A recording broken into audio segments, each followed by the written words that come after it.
Hello, my Johnny. Hello, my Johnny. How you doing? Good. How are you? I'm good. Welcome to Hello, my Johnny, a conversational podcast for contemplating complicated people. Um, a, a way to explore each other in new ways. My co-host and guest here tonight, someone that shouldn't be, that much of a surprise to anyone, is my wife, my beautiful wife, Rebecca Bonner. Check it. And Thank you. we're gonna start. Just you're gonna see a lot more of her because that's who I have. I live here. Yeah, she lives here, and I think that's an easy way to go. And she's my ace in the hole. Thank you so much. So to start, what I wanted to ask you is, what are some things you're looking for in a sister wife this summer? Oh, no. We're not going to go there. The only option that I had is getting married this summer. So, off the table. Getting married to who? Your sister wife? No, my sister wife. My option of who would be my sister wife, she is getting married this summer. Oh, okay. So, it's off the table. I thought that would be like a hot entry. I thought if I just, I've been thinking about that for hours. I was like, what's going to get her? John always jokes about me having sister wives. And I would love to, entertain the idea of that. But not really. No. I think the thing it'd be like a fun bit. Yeah. The thing about it for me is I actually don't enjoy I know what you're gonna say. Company. I don't enjoy I'm trying. Yeah. I'm working as hard as I can on human interaction, but the problem is I've reached an age in my life where I have perfected solitude. He doesn't like company to the point where even if we're in a public space, he doesn't enjoy company. Okay, I think that was a personal dig, and what I would like to explain is that yesterday we were at the bowling alley, and the thing about bowling is that, to me, I've been, I'm not a bowling purist, or nor am I in a league or anything like that, but when you're bowling, it's you and who you're with, and then, the lane, that you're doing it in, and these people came in, and Rebecca saw the lady, and I saw her recognizing the lady, and then it was like, oh, she's about to do a bit, and she looked at her and she said, hey, you owe me $10, and I was like, here we go. First of all, let me clarify, I hadn't seen this lady in about a year. Who cares? She was also our aunt's roommate for a while. The thing about it is we were at the bowling alley not to see her, but to bowl. Right. So I can't say hi to anybody? You can say hi, but then once you said hi and the way you said hi, it made it seem like, oh, let's have this fun time together. That's also true. I came on really strong, but also the minute that I hugged her, I realized that she was 2 sheets to the wind already. And once you invite anybody who's already a little bit, has been drinking or having the good times rolling, I know this because I was the captain of the good time rolling ship. Yeah. Once you invite them, it's like if you give a mouse a cookie. Yes, they're gonna want to mess up your bowling match. If you give a mouse a cookie type of people, and it was this lady and her boyfriend, and they were just hooting and hollering every time we bowl, I would say above average. No. What I would say is, I had lost about 2 days ago in a 2 out of 3 bowling contest, and I think that there's a part of Rebecca that while she's being nice and everything, she's really hiding a layer of snake-like reptilian competition. She's trying to scratch this back itch, but she's not gonna let you see her reaching for it. And I think she saw those people and she said, oh, let me go and conversate with them, mess up the whole vibe of the focus for the bowling, and see if I can win that way. Because that was a way she had never tried before. And, But I will say he did bowl one of the best games ever yesterday. Because I was furious. He got one of those awesome split shots and made the pin go across. It was great. I think that... And he won. But at the end of the day, for me, it was at what cost? Because for me, I go bowling to have fun. Even if I don't win. I have a great time. You know, I get a lot of gutter balls, but it's mostly about rolling the ball down there and like, coming up with a good joke or like trying to say something, provocative, doing my dance. He does do a lot of his best writing and his best dancing at the bowling alley. That is definitely for sure. You remember the episode of The Office where, hey, baby girl. Cora. Baby girl. My cat, if I move a box around into a certain area, she'll begin to be like, oh, this is my thing now, and she'll start scratching at it. It's weird because if I keep it in the same place, she won't mess with it. But once I put it in the area where she scratches things, she'll start scratching that. So I had to, I didn't have to do anything. What's in that box? LED little tube lights for Summer of Love. You can wave them. Okay. You can go, yay. All right, cool. I ordered them from TikTok for Jonny Fest, and they didn't come in time. They came like the day after. Yeah. But so that's what I'm trying to say is I'm not really good at connecting with people in a general sense. If people come up to me and I'm outside and I'm doing something, it upsets me. It messes up my day a little bit because I think that a lot of people know me, and the way that they know me makes them think that it's okay to play with me. And the problem is that I put out vibes that's like I'm always playing. And the thing about it is that sometimes I'm serious. I know. You're being serious right now. I'm smiling, but in general, something that I do struggle with is I talk a lot to the people that I'm very comfortable with. You know, I had a friend named Troy, and Troy used to always talk to me about how when we're at parties, not to just come back up to him and talk to him for the rest of the night, to go and try to meet other people. Because I didn't like it. I think that people will talk to me and then I only have 5 things I can say. That's interesting because you were voted most outspoken in high school. Right, but I had those 5 things written down, and it was called a sermon. And I was ready to give anybody my newest sermon. The problem is that I tricked myself. Yeah. When I was younger, I thought that I was this extroverted person because of the position that I was in. But you're not. I'm not. No. Not at all. He loves his time. I would in here. I think I'm addicted to anxiety. A lot of people suffer from that. I think that's what it was. I think as a kid, I used to like the idea that it was oh, I have this sermon, I have these people, and they're all counting on me. They're gonna go to hell if I don't say something to them. And it made me more outspoken. It gave me that drive, that determination to go and connect with other people or whatever. Yeah. But in reality, I really enjoyed the part where I was writing the sermon and where I was reading the book and playing the PlayStation. But it was I'm getting ready for war. Rush. Yeah, I'm going to get this rush. I'm about to go out here and go, don't you know about it? Yeah. And I don't know.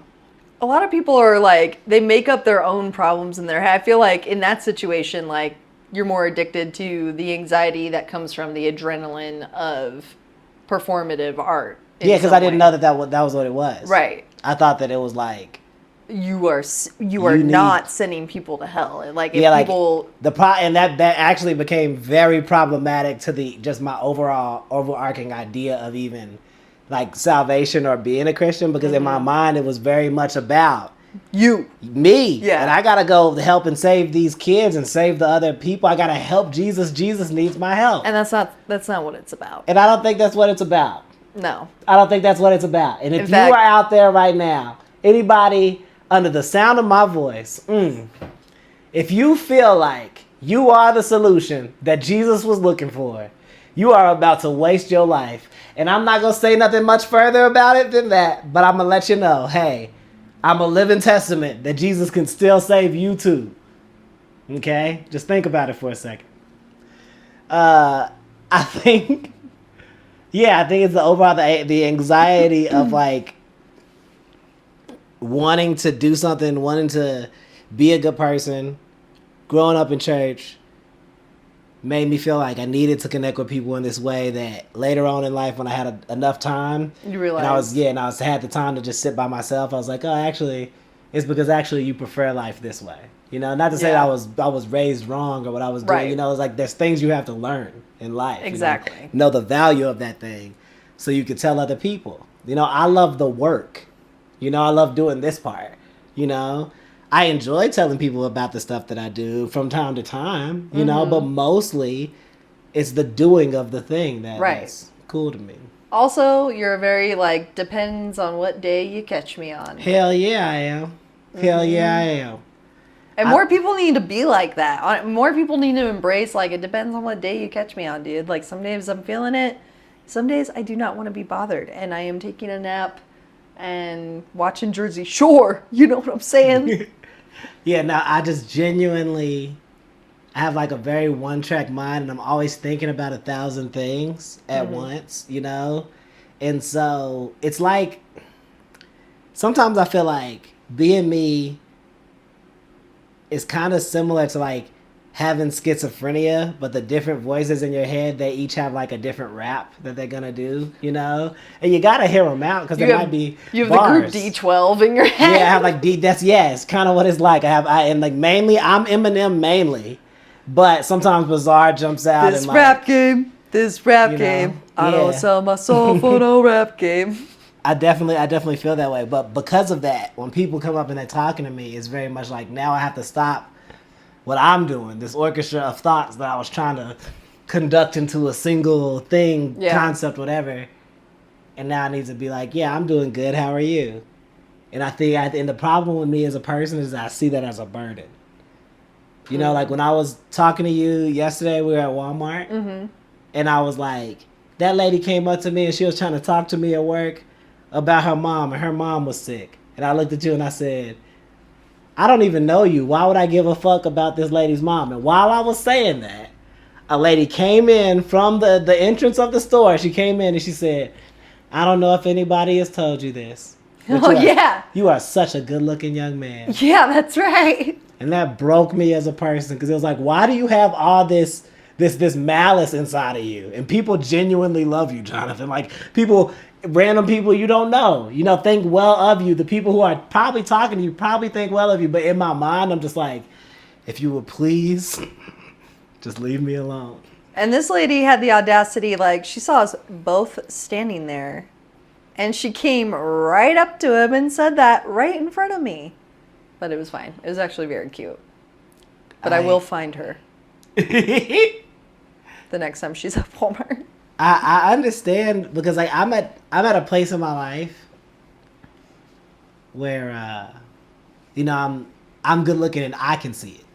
And that's the problem. That's the problem that I have. Is that because when I was younger I couldn't see it. Oh. I didn't get it. I did. But now I'm at a place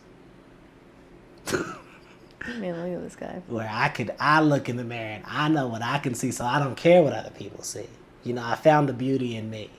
You know, my glow up has been surreal in that way. You know, and I understand it, but I don't let that get in the way. You know, I just don't like talking to people. But we do have the inner circle of friends. Right. And that's the thing. It's like, even with that inner circle of people, I have to I'm like a net fisherman. Yeah. I'm going whoop, and I'm pulling all the group of people in. And a lot of people are getting out, you know, they're swimming around, you know, they're getting away from me. But some people are staying every time I throw and then I'm happy for the people who decide to stay. Yeah. And be a part of my life, but also it's cool to discover the other people in the sea too. Yeah. Even if they don't stay in the net, it's like, okay, we know you exist. Yes. We know you exist now. And I appreciate that, you know, because I think that when you're an adult, it's really hard to make friends, you know, and then beyond that, it's harder even still to stay friends. Yeah. You know, because there's so many things that you don't understand about the person. So like a lot of people who are friends with people that, people they met at work or something like that. Because you just don't have the genuine time to like, oh, let me try, and and maybe you're just not in the place emotionally where you're willing to do that. And then also, what if you're working in a place where they like frown upon people being friends outside of work? Have you ever been in one of those situations where it's like you cannot be fraternizing with these people outside of work? No, because I never had like I was never in that situation because I would purposefully remove myself from social situations. Like, I would go and like, maybe dip a toe or whatever. But my mind and the way I am as a person, naturally I would always be like, yeah, no, I'm gonna just kick it with my friends because I don't. That's true. If you already have like built-in friends, but there's something. When I lived in California, that's what it was right. like. Cause like I already have people who I know. But there's something to be said about the people who like move like we did to a town where nobody knows us, and then you have to like rebuild the friend group. But you're working this 9 to 5, and you're on the grind, and you're trying to pay your bills. You don't have time to like go out and socialize and stuff. And I mean, like Jason. And then Sean, like I think those are the friends I made first. Like Valerie and Jason came as a group. Yep. Jason like made it his, like he was cool. Like he really tried very hard in that way of like, we have many songs together. I'm not trying to negate my sister-in-law. I'm just saying that. Right. But before he was my brother-in-law, he was trying very hard to be a friend of me and help me understand the place that I was at. You know? And I love him for that. Jason's Guide to the Verde Valley. I think, and then Sean was the person that was like, and I shall foster this young man. And like, what a great pair of men to like welcome and embrace you, to this neighborhood with open arms. Like, two deep-rooted guys in the little social network of the cool kids. There were people who are very, they're silly and they're funny with me when I'm being funny or whatever. But there are people who are also very much like, so now let me tell you something serious, and I'm being serious. And they intrinsically understand that switch in you. Yes. Which a lot of people don't understand, which is why you have problems talking to people. Definitely. I think that like, do you ever feel like you're being funny as like a social device? All the time. A way to navigate? Oh, yeah. All the time. But I do feel like I've never had the problem that you're describing where like people don't take you seriously because you're joking around all the time. Like, I feel like I have a very distinct like, no, don't mess with me right now. I'm being super serious. Like, don't push it. Let me tell you, that's not going to work. And people don't mess with me usually, but for a person who, I feel like it's different because people know you on a surface level. You know what I'm saying? And you have like this persona with like the John Bonner Show and Johnny Fest and Summer of Love, and we're not hanging out in Old Town all the time, like getting to know people, opening up to people, because it's just, we have this house and we love being at home in our home theater and hanging out with each other in the little time that we get together. But I feel like because it's like more of a persona, that's why people have that problem. And then same when you were a kid too, you had the persona of being the preacher. Okay.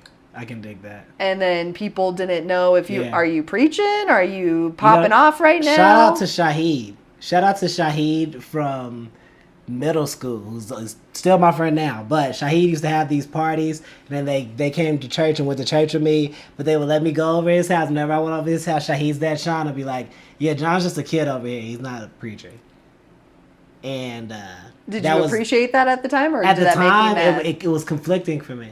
It was conflicting for me because to me it was like, no, I'm always a preacher. Mm-hmm. I'm always, and like, and it was, but at the same time, it was like when the time came to party and have fun, it helped me to feel okay, but like, and that was a thing that like you end up struggling with, You know, a lot as a if you're a kid preacher, especially, it's like anytime that you have any kind of like social fun or anything like that, you go, you know, I would just spiral out emotionally, like, oh, this wasn't supposed to be Right. You know, I'm not. Oh, well, I wasn't really having fun. I was really trying to, you know, blah blah blah blah blah, and I didn't have any like, I had no balance, you know, and it messed me up in my 20s because it was like now I'm going through these like I worked in a strip club. You know what I'm saying? Like I didn't have sex for years. Let me go to the extreme opposite. You know what I'm saying? And then I tried as hard as I could, you know? Well, I walked into the casino with $5 and then I found out I could overdraft my account by $10,000. Like it like that like you know, at this point in my life I can see the ways that, you know, because like I have the benefits of both types of the struggle or whatever of that time of my life. Mm-hmm. You know, but I do see from how, like, you know, being this introverted kid preacher, like how that kind of like led to me being this super, like, you know, now I'm playing a persona of an extroverted, you know what I'm saying, like adult. You got to keep the persona going. Because I got to keep it going. Yep. And that's interesting that you would notice that, because it's not the way that usually I would think about it, you know. Mm-hmm. I feel like with your like persona and people misunderstanding you, like during my college years, there was like a huge double life I was living.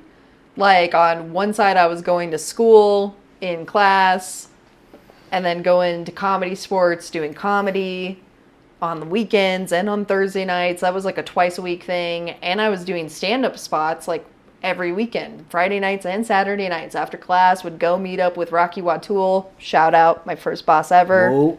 And do comedy. But then when I got that job at the dispensary, this was literally the summer that Instagram started, and I got Instagram. I got a job at the dispensary in the daytime. Eventually, I stopped going to class and I started going more shifts at the dispensary so I could earn more, you know, money, cash, and weed, and then start selling that weed at the dorms. But I did not like let anybody professionally at the comedy theaters know that that was like my vibe.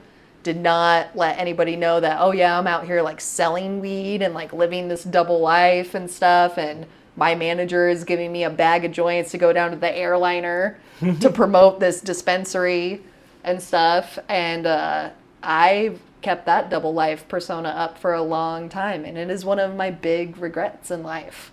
All the like lies I told to my family, all of the lies I told to friends, all of like the weird just like disappearing acts I would pull on people and like shut off my phone and like, you know, go run an errand for my boss and stuff. It was crazy. Crazy times. I remember one night I went home with it was like I was supposed to be going home for like Thanksgiving. And I'm with Conrad, and then we're listening to a song. I had got like super trashed at the strip club. Like I'm riding home with them, we're listening to a song, and I looked over and was like, listen, y'all, I might die soon, okay? There's no way of telling, you know? But I want y'all to know that I really appreciate, you know, all the times that we've had together. I don't know. And it pissed Conrad off, like as it would anybody who cares about you. Like, what are you talking about? I was like, don't worry about it. I'm fine. You know, and he's really angry with me or whatever. And then like, you know, like I go and like, and I'm sitting there with my mom and my friend is there and we're talking or whatever, like at Thanksgiving the next day, you know, and like I'm like sitting there like sweating, you know, and like trying to hold it together. And she's like, are you okay? I was like, yeah, I just been a little sick recently, you know. But she knew, you know what I'm saying, like something's wrong with me. I was never good at leading a double life. It was whoever I was at that time, it's just gonna spill over into the other thing and then spill over into this other thing, you know? It was never about balance. Oh, you know? It was always about like, let me try to just be this now. I was like too good at living a double life. And then the minute I started to let it bleed over into each other's lives, I started to like mix. I got more serious about school like sophomore, junior year, and was dating this guy in the film school that I was going to. And, you know, but I still had all these connections to sell all this weed and make all this money on the side, never really had a regular job throughout college. Like, honestly, getting the job at the donut shop in Hollywood, first normal job in Hollywood ever, was like that little donut shop. Didn't work retail, didn't work fast food, escaped that gauntlet of LA, just always had odd jobs and was like mostly selling weed. The minute I let those two worlds collide, I ended up slapping that boyfriend because he disrespected me. Went and like sold some weed, made a bunch of money, had him in the car with me, was gonna go to like Target and buy us a bunch of stuff and then go home and like order food and stuff. And the whole time he's just jib-jabbing, like giving me honestly the best advice this kid probably could have given me. He was like mortified at what I was doing, and any normal person would have been, but 21-year-old Becca, the weed dealer, can't disrespect me like that. So I ended up ending that relationship and then just went on like an absolute downhill spiral in my life. But I had a great time, and I have no regrets about that portion of my life or like the whole double life thing. I regret all the lies I told to my family and true friends, but it made me a way better person today to be like, man, I narrowly escaped a lot of stuff, and I'm really happy with who I actually am. And it took me like a good 5-6 years to discover that person, you know? Do you feel like because of that, that leads you to be such a private person because you've had so many experiences? Yeah, absolutely. I'm like, there was a time where I would like love to just post anything and everything. And now I'm so far removed from like posting my own personal stuff, unless it's like something cool that I'm really into. Like yesterday I posted about the Pokemon cards that I got at the card show. That was cool. I want to post about that. But I'm not posting like, you know what I'm saying? Like, that's dumb. Yeah. That's dumb. I like doing like the monthly updates and like liking the photos and stuff, but I do feel like because there was a time where I was so publicly like poster child of a nightclub and this and that and all over Instagram accounts and stuff. Like, there's still pictures on Instagram that I need to like call Carlo and tell him, hey, can you delete that? I'll show you later. You'll love it. Okay. Yeah. I feel like for me, I'm trying to like transition into a place where I'm like, I don't know, like more I talk to people more, you know? Yeah. But it's hard for me because I feel like I struggle so much because I'm already very satisfied as a person. You know, like, I know that, like, I'll edit this and I'll get the joy out of editing this or whatever. And then when I release it, I'll be like, okay, and then I'll move on to the next thing. And it will never really, like, it would never matter to me how many people saw it or whether or not anybody listened to it, like, when I make a song or, you know, like, it's not... It's for us. It's like we're in here honing our craft. Yeah, it's a weird experience that I have because I think that, like, I don't know. I think that when I talk to people sometimes... Well, because there used to be a time where you would put out a song and it would be like, how many fucking likes did it get? How many views did it get on YouTube? Like, what is it doing? Da, da, da, da. Like, you had the Steezy Society cards. Like, you were all about hitting the streets with the hustle of the art. But the thing about it for me was, like, I needed that so badly at that time because there was really nothing else going on in my life, you know, that I had to go. And I think that that's kind of the thing, you know. I think that's the main part that I've noticed in my life is like because of where we are in our lives. And I'm not trying to like say this in no like, you know, hot to talk, you know, kind of way. I'm saying that we're in a different reality in our lives of like what's going on with our lives or anything like that in terms of just like, we're married, we're stable in this house or whatever, you know, we're doing our stuff. I think that, like, there's a lot of people who don't have any of that stuff going on. Yeah. And so it's like they need it to be the likes. They need it to be the people fill up and they hear you sing your song, and they need all of that stuff. Validation becomes such a big issue when survival, like when you're in survival mode. That's true. Validation is like the number one thing. Yeah, because think about where we were living when we were in that mode. Right. Like I was in a 200 square foot room that I shared with Carlo, that my portion was $800 a month. Like I was I was in a crawl space when I made Here's Johnny 1. Yeah. You know, like... He was in a crawl space the first time I tried to hook up with him, too. And then we moved it to, like, the garage? It was, like, weird place in the garage. And then all of the roommates came home. And all of his roommates, guess what, were the homies from high school. So we had to shut that down. I mean... What year was that? Like, 2012? 2013? Yeah, it was something like that. It was somewhere in there. Crazy. I knew, and that's funny because it's like we should have just did it. Yeah. I don't see why we didn't, you know. Cause well, because the garage door opened. Oh, that's right. They came in through the garage. They came in through the garage. I heard their voices, and then they came in through the garage. We went from like making out on a beanbag chair to like daylight and loud noises coming into the room. That's then we just had to follow them upstairs. We had to be like, oh yeah. We were just in here like checking things out, looking at catching up. We have been catching up. Looking at this beanbag on the floor, you know what I'm saying? Yeah, there's nothing in the garage.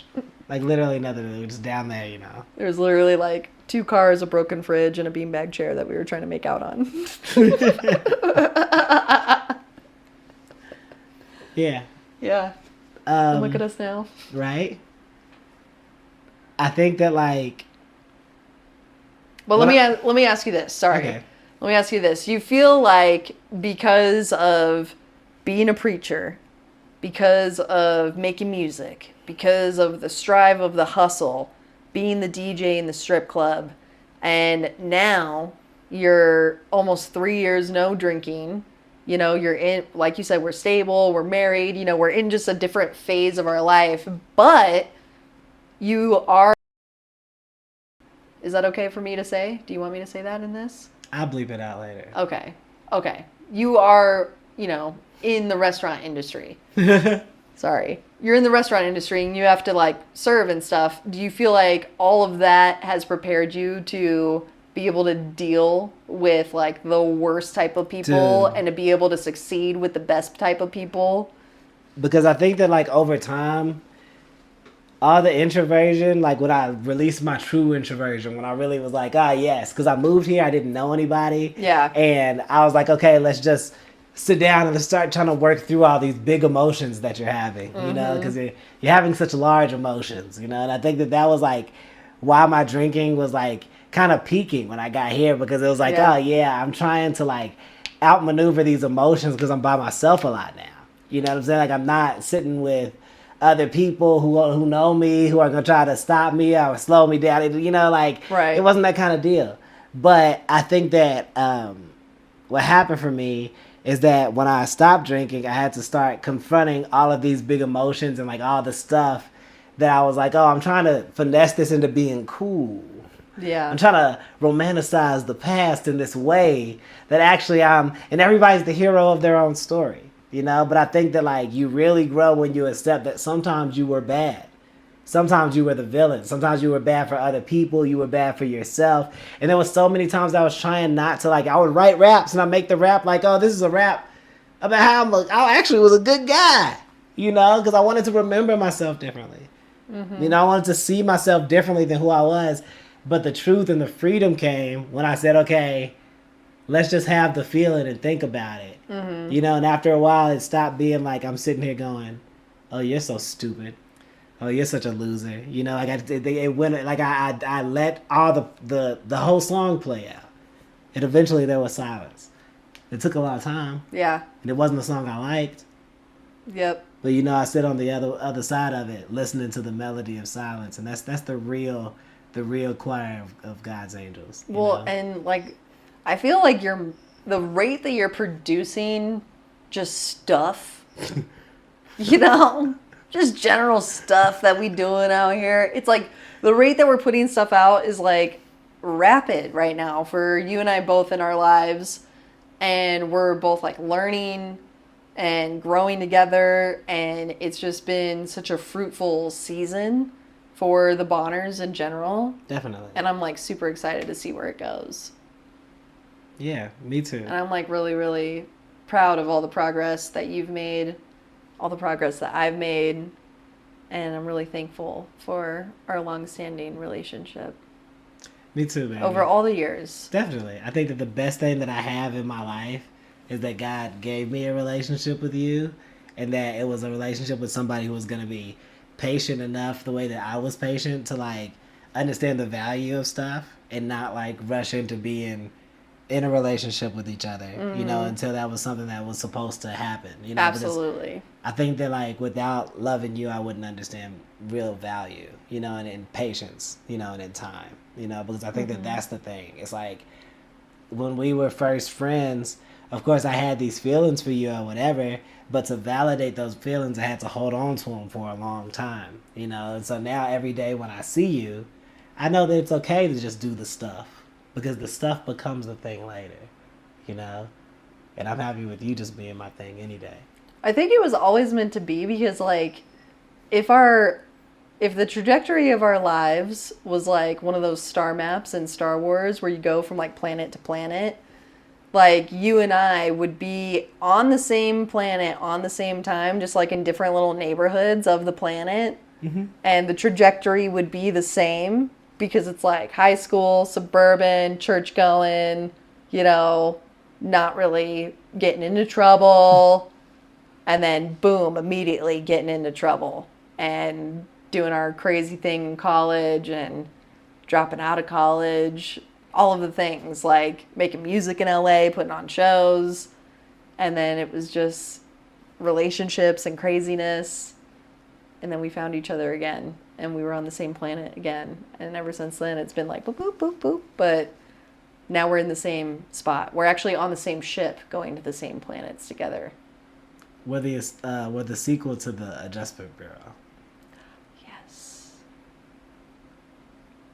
Well, thank you so much for joining us on Hello, My Johnny, a conversation podcast for complicated people, where everyone's a Johnny and we're all on a journey, to and from Johnny, hither and thither. God bless you. Please enjoy another chapter of Pray for the Club, the complete edition. Goodbye from the Bonners. Bye. Chapter 2. I learned there was much more to being a strip club DJ than announcing girls and changing the songs. When I had my first shift, they gave me a rundown of what I was actually supposed to do. Yeah, you see these screens? My daytime manager, Dad, which was a nickname I gave him because he always gave me advice whether or not I wanted it. Dad was pointing at one of the 4 screens on the walls in the booth, which acted as a perch above the entire club. These are your money. These are the booths. When the dancers go in, they put money in the machine according to what their dances are doing, he said. Then he continued. Their name is going to pop up on the screen, along with the corresponding number counting down the time they have left on the dance. If that doesn't happen, and they just start dancing, make them pay or kick them out. If you don't do that, it's your ass. Before I could respond, he added, there's a little letter in the corner. The T is for topless, the N is for nude. If they put in for nude and leave their panties on, you gotta go make them take them off. No skipping the customer. That's the same for topless. And if they try to take their panties off, you gotta make them put them back on. You gotta watch them. And I got the same screens in my office, and the owner had the same in his. So if we see it before you do, we'll radio you. And that's your ass. Beyond that, I had to watch the girls on stage. There were 2 basic rules on stage. The first song is topless, the second song is nude. I had to work from the top of the list of girls to the bottom, even if there was only one guy there. This was often difficult because in the beginning, I only had evening shifts, and for the majority of that, I only had about 5 girls. The girls would hide, fake sick, or even leave. One day, during my first week, I only had 2 girls. One was Marilyn, a daytime dancer and professional crack addict, and the other was a soda waitress. I had been told by the soda waitress she would go on stage if there was no one else. So while Marilyn was on stage, I called the soda waitress on the phone. She picked up and immediately informed me she was not going to be dancing today. I wasn't sure what to do, so I told the manager. He told me to call her and tell her she had to. Now Marilyn's song was coming to an end, so I called the waitress. I informed her of what the manager told me, and she told me that she didn't care. I relayed this to the manager. He burst from his office while the small crowd clapped for Marilyn. I watched from across the club as they argued. Then the waitress abruptly left the soda bar and stormed out. The manager walked over to one customer who was very confused and said something to him, after which he quickly left the club. Turn the music off, DJ. We're closed. We can't run the club without 2 dancers. We just have to wait until another girl shows up. And that was pretty much how it went for me at the club. I feel like as a DJ, you have 2 different types of girls. They're the ones that are always there, and they're the ones that people show up to see. The ones that are there keep the business going, and the ones people show up to see make the business. Sure, a nice pair of augmented breasts makes everybody excited. $1 to rub your hand against a smooth, voluptuous posterior keeps the guys and girls tantalized, but the real reason people show up is to see the girls from their dreams. The girl that looks like the pop star, the one that looks like the girl from the music video, or, this being Los Angeles, the girl from the movies. The real high rollers come for the girls they never thought they would meet, the girl that replaces the girl of their dreams forever, and for the night. In this place, she would be all theirs. Every club has a couple of them, and they're never there long, but they're unforgettable. Eventually, I became friends with 2 of those kind of girls at my club, Madonna and Samantha. Let's start with Samantha. It must have been the second week of my foray into music-based anatomical sales that I met Samantha. I was sitting in the booth reading The Prophet by Khalil Gibran. It was quite a contrast, delving into timeless poetry, then looking up to change the song for the next girl. It was during one of these awkward changes in song that I noticed her, a tall, thick, caramel goddess. She had on a red robe that covered but still hugged her curvaceous frame. She had the build of a track athlete, legs that carried your eyes straight to the other side of your mind. Hips that swayed your world when she walked. Breasts that beckoned your attention in all the right ways. All leading up to a face that would leave Cleopatra wanting. She had high cheekbones and a piercing, focused gaze. Blonde hair that was pulled back. Her body was a stage, and the robe, well, that was just a curtain leading to the greatest show on earth. I closed the book and just watched her walk across the room, because I could read later. As she reached the booth, I quickly reopened the book and tried to go back to read it. Look smart, that's probably cool, John. What's up, brother? She asked, smiling and slapping her hand on the table. I looked up smooth. Nothing much. I'm John. What's your name? I clock her in nonchalantly. Time to play this by ear, I figured, like I have some other choice. She pointed at her name on the screen as I click it. I'm Samantha, obviously. She looks at me and smiles awkwardly. I knew at that point I had kind of blown my smooth cover. So you're new. It's good to see we're getting more black people in here. I'm getting tired of working with so many of these damn crackers. The moment she said that, I couldn't help but laugh. I mean, there are a lot of white people in here, but that's kind of the vibe, ain't it? I mean, what do you really expect, you know? I figured by being vague, I could kind of let her do all the talking, and I wasn't quite sure how serious she was being. She sat down on a chair next to me, positioning the fan in her face. Her hair flowed in the wind like Beyonce. If she was about to ask me to join the new underground movement, she had come to the right guy today. The real question is, how can you feel like that and still do your thing? I asked. Oh, that's easy. Most of these drunk motherfuckers don't think I'm black anyway, and I just go along with it. Then if I'm on stage, I'm not doing this for them. I'm doing it for me and for every African American that has ever been oppressed by the system. I'm throwing this ass in a circle for Nat Turner. When I was younger, I had a rough time talking to girls, especially the more attractive ones. I was a child preacher, so I was great in front of crowds, but I was just not so great one-on-one. As I get older, went to school and got into making music, I got better, but beauty always made it more challenging. That changed working at the club, because being physically attractive was a norm. I sort of had to get over that. I learned how to flirt with some of the finest finesses the Valley had to offer and walk away unaffected. However, there's a few women that I simply was not immune to, and I don't think anyone else in the world, man or woman, was capable of turning an eye away from. And one of those women was Madonna. Madonna, to this day, is possibly the most beautiful woman I've ever seen. Before I ever started working at the club, I knew who she was because of Terrence. He told me she was the hottest girl in the club, and he wasn't joking. Madonna was a fair-skinned goddess, the one you wish stopped and asked what you came in for. She got actual applause, and the stage would be covered in dollars when she appeared. She was everyone's type and what everyone was asking for, and I mean that literally.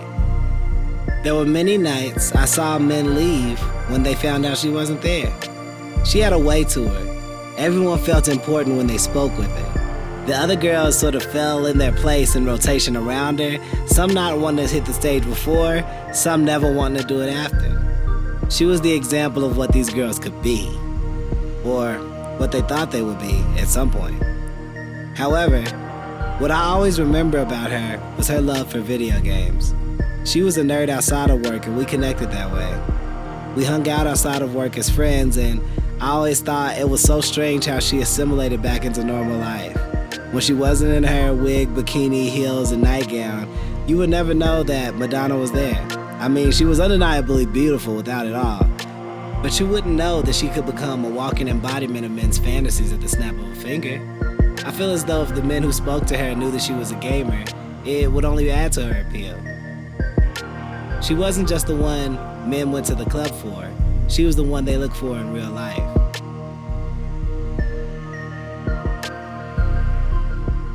End of chapter 2.